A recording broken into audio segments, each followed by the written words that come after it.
Let's talk about George Bernard Shaw, one of the most brilliant minds in modern English drama, a man whose pen was as sharp as his wit. Shaw was born in Dublin in 1856, the son of a retired civil servant, and yes, his birthplace has been asked in exam. He was educated locally and started working as a clerk when he was just 15. But Shaw wasn't meant for clerical life. In 1876, he moved to London, determined to become a writer. At first, he tried his hand at novels, none of which found success, but we'll get to that in a moment. In London, Shaw joined the Fabian Society in 1884, and that's a very important exam fact. The Fabians were a group of social reformers who believed in gradual, democratic socialism rather than violent revolution. Shaw threw himself into this work, becoming one of their most eloquent speakers and pamphleteers. His early public life was marked by lively debates, razor-sharp humor, and a flair for argument. By 1885, Shaw had turned to journalism, writing on politics, art, music, and theatre. He was especially devoted to the music of Richard Wagner, whose philosophy of art deeply influenced him. But, more importantly, Shaw discovered the works of Henrik Ibsen, the great Norwegian dramatist, and that changed everything. He became one of Ibsen's strongest defenders in English criticism, praising his realism and moral courage in a series of dramatic essays for the Saturday Review between 1895 and 98, another exam favorite. This period marks the birth of Shaw, the dramatist. Inspired by Ibsen's realism, he began writing his own plays not for entertainment alone but for discussion. His early plays weren't well received. Critics found them too intellectual and lacking sentiment. But Shaw kept going. Let's look at his early works. His first play, Widowers' Houses, 1885, tackled slum landlords and social exploitation. It was harsh, even repulsive to audiences at the time, but it announced a new kind of social drama. Then came The Philanderer in 1893, where Shaw's technique matured. Around the same time, he wrote Mrs. Warren's Profession, which was refused a license by the censor for its shocking subject, prostitution and economic hypocrisy. That censorship issue, by the way, has been asked in exam. After these early problem plays, Shaw hit his stride with his comedies of ideas. Arms and the Man humorously exposed the false romanticism of war, another key exam point, while Candida, 1894, explored marriage, morality, and self-sacrifice in a warm, witty way. As his reputation grew, Shaw expanded his themes. His Caesar and Cleopatra, 1898, offered a playful modern take on history. Man and Superman, 1903, was bold, philosophical, and long but full of his famous energy and wit. And later, his Heartbreak House, 1917, and Back to Methuselah showed his philosophical side deepening, even as his dramatic vigor began to fade. Now, here's something students often forget: Shaw's prefaces were almost as important as his plays. In fact, many readers say his prefaces are masterpieces of English prose. They're witty, provocative, and full of bold opinions about Shakespeare, Christianity, and the moral responsibilities of art. In some ways, his essays and prefaces are as Shavian as his dialogue, full of paradox and razor-sharp reasoning. Before his fame as a playwright, Shaw actually started as a novelist. He wrote 4 early novels, all of which were rejected by publishers. Later, in 1901, he collected and reissued 2 of them as novels of Meinonag. Among these, The Irrational Knot and Cashel Byron's Profession stand out. Both have been asked in exam. They reveal his early socialism, his irreverence toward social institutions, and his knack for portraying complex, stubborn characters. The publishers probably feared his bold social themes, but even in those early attempts, you can see the beginnings of the Shavian style: clever, ironic, and fearless. Over time, Shaw became one of the most celebrated dramatists of the modern age, admired for plays that made audiences think rather than just laugh. His influence on modern theatre, from social realism to political satire, is immense. So, to summarize, born in Dublin in 1856, joined the Fabian Society in 1884, wrote early novels like Cashel Byron's Profession, began his dramatic career with Widower's Houses, reached his peak with Arms and the Man, Candida, and Man and Superman, and later produced philosophical dramas like Heartbreak House and Back to Methuselah. His prefaces, essays, and plays together make Shaw one of the few writers who could make people laugh and think often at the same time. Or, as one critic once said, Shaw did not write to please the crowd, he wrote to wake it up. Alright, let's explore some of the most remarkable plays by George Bernard Shaw, one of the boldest and most thought-provoking dramatists of modern English literature. Shaw didn't just write plays for entertainment, he used them to question society, morality, and human hypocrisy. Let's go one by one. Let's start with Mrs. Warren's Profession, written in 1893. This is one of Shaw's most controversial works.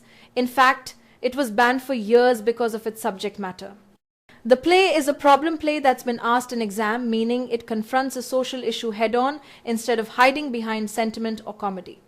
The story revolves around Mrs. Warren, a woman who has risen from poverty by running a brothel, and her intelligent daughter Vivi Warren, who has no idea about her mother's business. When Vivi finds out, she's horrified. Mrs. Warren tries to justify her actions, saying it's not easy to earn an honest living, one of the play's key lines. In the end, Vivi refuses her mother's financial help and chooses an independent life instead. The play exposes Victorian double standards about morality and women's survival, and that's exactly what got it labeled immoral in its day. Next up is Arms and the Man, written in 1894. And the title itself comes straight from the opening words of Virgil's Aeneid, something examiners love to ask. The story begins during the Serbo-Bulgarian War, where Captain Bluntschli, a practical Swiss mercenary, climbs into Raina Petkov's bedroom while escaping capture. Yes, that scene has been asked in exam. Raina is engaged to Sergius, a dashing but foolish romantic.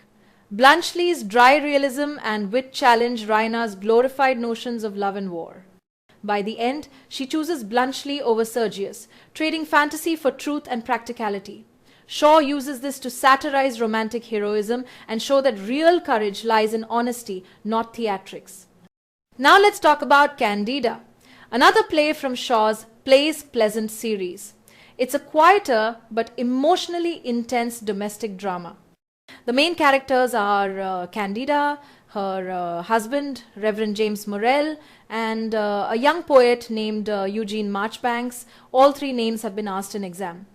Marchbanks, idealistic and passionate, falls deeply in love with Candida and believes she deserves more than her dull husband.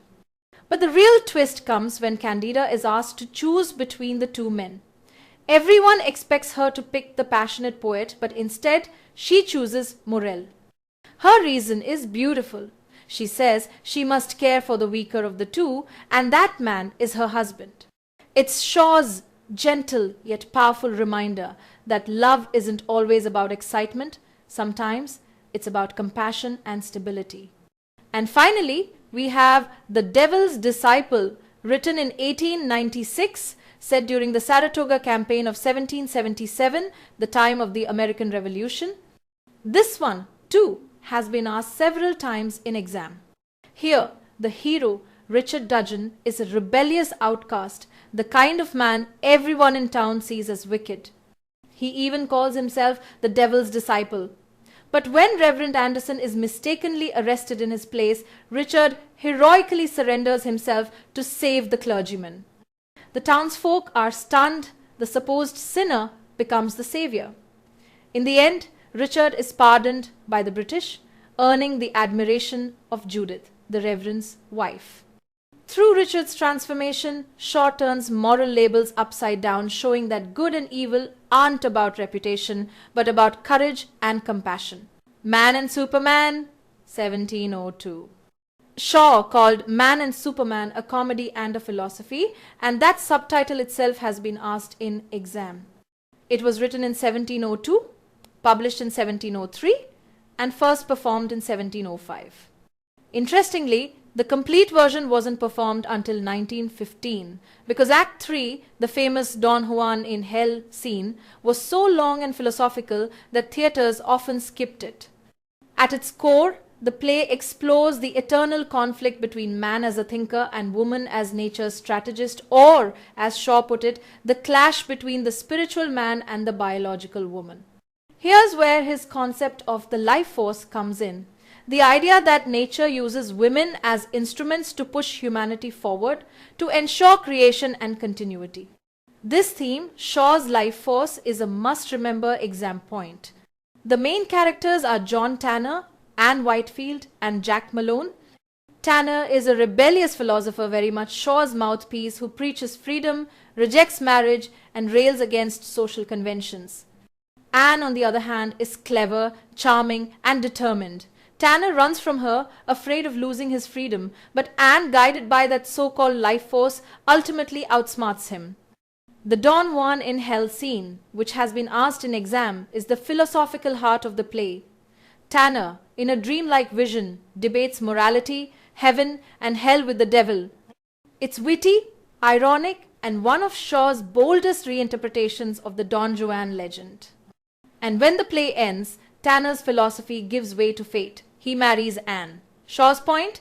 No idealism or intellectual rebellion can resist the life force, the creative will of life itself.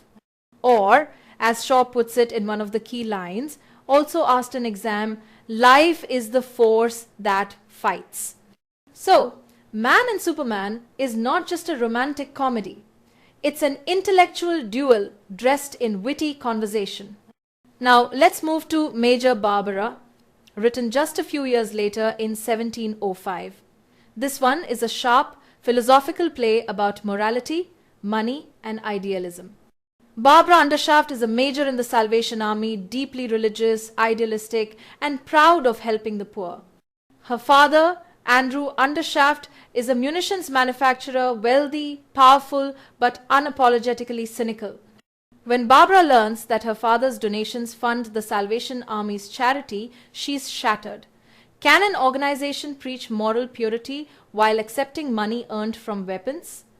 Her fiancé, Adolphus Cusins, joins the debate, making it a three-way ideological battle between religion, capitalism, and practicality. By the end, Barbara accepts her father's argument that poverty is the worst of crimes. That line is crucial and has been asked in exam. She realizes that moral ideals mean little without material stability. Shaw turns the entire moral code upside down. He suggests that wealth, when used wisely, can uplift humanity better than blind piety. And finally, The Doctor's Dilemma, written in 1706, takes Shaw's social criticism into the world of medicine. This is one of his best examples of a problem play, and yes, it's been directly asked in exam. The story revolves around Dr. Ridgeon, who has discovered a cure for tuberculosis, but there's a catch. He can only treat a limited number of patients. He must choose between saving a poor, kind-hearted man or Louis Dubedat, a brilliant but immoral artist. Ridgeon's dilemma, choosing talent over goodness, raises deep ethical questions. Should a doctor save a man for his genius or for his virtue? In the end, Ridgeon's decision exposes the flaws in medical ethics and the self-interest hiding behind professional morality. The characters to remember: Dr. Ridgeon, Dubedat, and Jennifer, Dubedat's devoted wife. All three embody Shaw's fascination with moral complexity and the idea that virtue and genius rarely live in harmony. Now, The Dark Lady of the Sonnets might sound like a romance, but it's actually a clever, funny, one-act play written by Shaw in 1910, and yes, the year itself has been asked in exam. The setting is simple yet atmospheric. It's nighttime, outside the royal palace, where William Shakespeare is waiting to meet his mysterious muse, the Dark Lady. The scene immediately sets the tone of secrecy, wit, and a little mischief. But things take a twist Shakespeare mistakes the queen herself for the Dark Lady. Imagine the shock and the humor when he realizes he's just flirted with Queen Elizabeth I. The queen, of course, teases and scolds him with humor, and through their witty exchange, Shaw does what he does best. He slips in social criticism. Here, Shaw uses the Queen's dialogue to critique monarchy, exposing how authority and art often clash. Shakespeare, instead of being humbled, boldly pleads with her for something far more lasting than royal favor. He asks her to establish a national theatre to support the arts. That moment, Shakespeare's mission for a national theatre has been asked in exam. And there's a line you must remember. "Will you patronize the players, madam?" That's the line Shaw uses to fuse humor, art, and reform in one breath. So, the play blends history, comedy, and advocacy, turning a moonlit meeting into a statement about art's place in society. The Dark Lady, meanwhile, remains a symbol of poetic inspiration and love, part muse, part myth. Now let's move to Shaw's most famous play, Pygmalion. Written in 1912 and first performed in Vienna in German in 1913, before its English premiere in 1914, starring Mrs. Patrick Campbell as Eliza Doolittle. Both those performance years have been asked in exam. The play's title comes straight from Greek mythology, the story of Pygmalion, a sculptor who falls in love with the statue he creates. Shaw brilliantly reworks that idea into a modern social comedy about language, class, and identity. Here's the setup. Professor Henry Higgins, a brilliant but arrogant phonetics expert, makes a bet that he can transform Eliza Doolittle, a poor Cockney flower seller, into a refined lady simply by teaching her to speak like one. That premise, the bet, and the transformation is a key exam point. Through Eliza's training, Shaw explores big themes: the artificiality of social class, the limits of education, and the human cost of being recreated. When Higgins triumphantly shows off Eliza as his experiment, she refuses to be treated as a product. In one of the most powerful scenes, she rejects Higgins' dehumanizing attitude and demands dignity. The character of Higgins was partly inspired by Henry Sweet, a real-life phonetician. That connection has been asked in exam, and the story reflects Shaw's fascination with the science of speech and the social power of language. But Shaw's Pygmalion also drew from earlier artistic versions. The myth had already been retold by many Victorian playwrights, including W.S. Gilbert, who wrote Pygmalion and Galatea, a successful stage adaptation. Shaw also knew burlesque versions like Adonis and Galatea, both of which have been mentioned in exams. Now, Pygmalion didn't just stop on the stage. It became even more famous in other forms, first in the 1938 film, then as the 1956 musical My Fair Lady, and later the 1964 film version, which won multiple Academy Awards. Both Pygmalion and My Fair Lady keep that unforgettable transformation story alive. So, in short, Pygmalion is a play about language as power, love as misunderstanding, and transformation as identity. It's witty, moving, and socially sharp, a perfect example of Shaw's humane comedy. By the early 20th century, Shaw had already made his mark, but these later plays, Heartbreak House, Back to Methuselah, Saint Joan, and The Apple Cart, show just how boldly he combined satire, philosophy, and social critique. Let's start with Heartbreak House, written in 1917. The play's subtitle, A Fantasia in the Russian Manner on English Themes, is a clue to its inspiration. It borrows the mood and structure of Anton Chekhov's plays, and yes, that Russian manner has been asked in exam. The play's main characters are Ellie Dunn, Hesione Hushabai, Captain Shotover, and Hector Hushabai. The story begins when Ellie arrives at Captain Shotover's eccentric home, a symbolic, crumbling house that mirrors the moral and social decay of pre-war England. Through witty dialogue and confused romances, Shaw paints a picture of an upper class lost in idleness and delusion while the world outside falls apart. Ellie's genuine love and moral clarity clash with the shallow values around her. And the play's most famous line, "The house is falling to pieces," captures both the literal and symbolic collapse of English society. Next comes Back to Methuselah, written in 1918, which has been asked in exam for its unique vision. This isn't just a play, it's almost a cycle of plays tracing the story of humankind from the Garden of Eden to a distant future. Shaw uses it to explore evolution, immortality, and the idea that humanity must grow spiritually and intellectually to survive. It's one of his most ambitious works, more philosophical than dramatic, but deeply Shavian in its scope. Then we come to one of Shaw's masterpieces, Saint Joan, first performed in 1923. This one is a staple in exams, so remember the details. It tells the story of Joan of Arc, and Shaw wrote it shortly after her canonization by the Church. He wanted to show her not as a supernatural saint, but as a visionary human being, someone guided by reason and conscience. Shaw's key idea here is that everyone involved in Joan's trial believed they were doing the right thing. That insight that the tragedy comes from sincerity on all sides has been asked in exam.